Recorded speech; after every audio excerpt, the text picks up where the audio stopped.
வாழ்க்கையில் ஒவ்வொன்றும் இறைவனுடைய சித்தத்தினால் சங்கல்பத்தினாலேயே நடக்கிறது. அதை அவர் முன்பே நமக்கு எழுதி வைத்து விட்டார். அதன்படித்தான் எல்லாமே நடக்கிறது. ரமண மகரிஷி சொல்வார், உன்னுடைய சுண்டு விரலை அசைப்பது கூட ஏற்கனவே நிச்சயம் செய்யப்பட்டதுதான் என்று.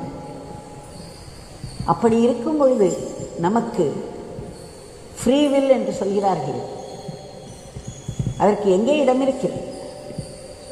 அந்த பெரிய வில், பெரிய சங்கல்பம் எந்த எண்ணங்களை நமக்குள் போடுகிறதோ அந்த எண்ணங்கள் தான் எண்ணோட்டமாக நம்முடைய ஓடுகின்றன. அதுவே வார்த்தைகளாக பரிணமிக்கின்றன, பின்பு செயல்களாக பரிணமிக்கின்றன. நம்முடைய வாழ்க்கை திட்டம் ஏற்கனவே வகுக்கப்பட்டது இறைவனால். ஆனால் அதனுடைய நோக்கம் என்ன? நாம் இறைவனை அடைய வேண்டும் என்பதற்காக, இறைவனை சதா சிந்தனை செய்து கொண்டிருக்க வேண்டும் என்பதற்காக இந்த தேகத்தை